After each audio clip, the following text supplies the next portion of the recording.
Pada tahun 1918, setelah munculnya perjanjian Brest-Litovsk, Jerman mulai mengalihkan bala tentaranya dari front timur ke front barat. Serangan musim semi Jerman, suatu serangan yang digadang-gadang akan membawa kemenangan bagi Jerman, segera dimulai. Namun, apa daya, harapan dan kenyataan memang seringkali berbeda. Serangan itu gagal. Sejak saat itu, kondisi militer Jerman semakin menyedihkan. Ia mulai ditinggalkan oleh sekutu-sekutunya. Jerman yang semakin terdesak pada akhirnya meminta perjanjian damai, sesuai dengan 14 pasal perdamaian yang terus diajukan oleh Presiden Amerika, Woodrow Wilson. Perdamaian dan bukan menyerah. Perang yang dipromosikan sebagai perang untuk mengakhiri segala peperangan, yang bahkan sampai dibikin filmnya, di Wonder Woman, pada akhirnya memang berakhir. Berakhirnya perang ini tentu bukan karena kemunculan si Wonder Woman ya guys. Itu cuma film tok. Masalahnya, bagaimana mengatur agar perang seperti ini tidak akan muncul lagi? Perjanjian damai seperti apa yang harus dibuat demi mencapai dunia yang lebih damai? Untuk menjawabnya, perwakilan dari berbagai negara di dunia bertemu di Prancis untuk membahasnya.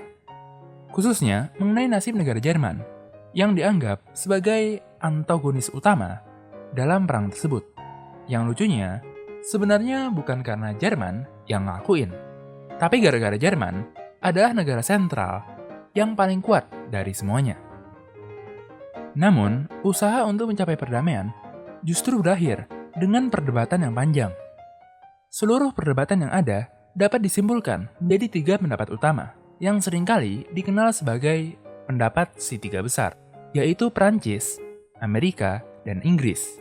Dari antara ketiganya, Prancis adalah negara dengan kehancuran infrastruktur dan kerugian perang yang terbesar. Oleh karenanya, Prancis sangat ingin membalas dendam atas hal itu dan kekalahannya dalam perang sebelumnya. Khususnya dengan meminta kembali wilayah yang dulu dikuasainya, yaitu Alsace-Lorraine. Prancis juga meminta ganti rugi dalam jumlah yang sangat besar dari Jerman untuk menutup kerusakan yang ada, sekaligus menghilangkan ancaman Jerman selamanya. Berbeda dengan Prancis, sebagai peserta terakhir yang bergabung dalam perang, Amerika mengalami kerugian finansial dan korban jiwa yang terkecil dari antara ketiganya. Sejak awal, Amerika sangat mempromosikan penggunaan dari 14 pasal perdamaian sebagai syarat untuk mencapai perdamaian. Oleh karenanya, ia sangat menentang dijatuhkannya sanksi yang berat bagi Jerman. Amerika kayak ngomong gini, "Loh, bukannya 14 pasal perdamaian itu artinya semua pihak sepakat untuk berdamai. Kok jadinya malah seperti menghukum Jerman?" Kurang lebih kayak gitulah. Selain itu, Amerika juga mendukung dibentuknya suatu organisasi bangsa-bangsa yang kuat untuk menyelesaikan konflik-konflik antar negara dengan damai. Organisasi itu adalah LBB, atau Liga Bangsa-Bangsa, yang akan menjadi dasar dari dibentuknya PBB, Persekutuan Bangsa-Bangsa. Berbeda dengan Prancis maupun Amerika, dalam Perang Dunia Pertama, Inggris mengalami kerusakan infrastruktur yang ringan. Namun, kerugian perang, baik finansial maupun korban jiwa yang sangat besar. Bagi Inggris, sebagai negara kepulauan yang terpisah dari Eropa, menekan kekuatan militer Jerman, khususnya angkatan lautnya, adalah hal yang sangat penting.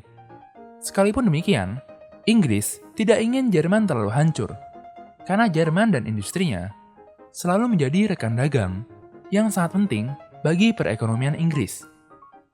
Setelah melalui perdebatan yang panjang, sekutu akhirnya mencapai kesepakatan dan menyusun perjanjian yang akan dikenal sebagai Perjanjian Versailles. Delegasi dari Jerman kemudian diundang untuk datang ke Paris. Di hadapan mereka, tertulis berbagai persyaratan yang harus dipenuhi dalam perjanjian tersebut. Melihat daftar persyaratan yang sangat memberatkan, delegasi Jerman sangat kaget dan berusaha untuk bernegosiasi kembali. Mereka merasa negaranya bukan menyerah, melainkan setuju untuk berdamai atas dasar 14 pasal perdamaian dari Presiden Wilson. Namun hal itu ditolak oleh mayoritas pihak sekutu yang merasa Jerman sebagai pihak yang memulai perang dan juga yang kalah hanya dapat menuruti setiap persyaratan yang telah dibuat oleh sekutu. Hal ini akan berpengaruh secara signifikan bagi bangsa Jerman yang merasa bahwa mereka telah dibohongi dan dipaksa untuk mengikuti setiap dikte dari sekutu. Hai, bantu kami dalam memproduksi lebih banyak konten sejarah dengan mengklik tombol subscribe.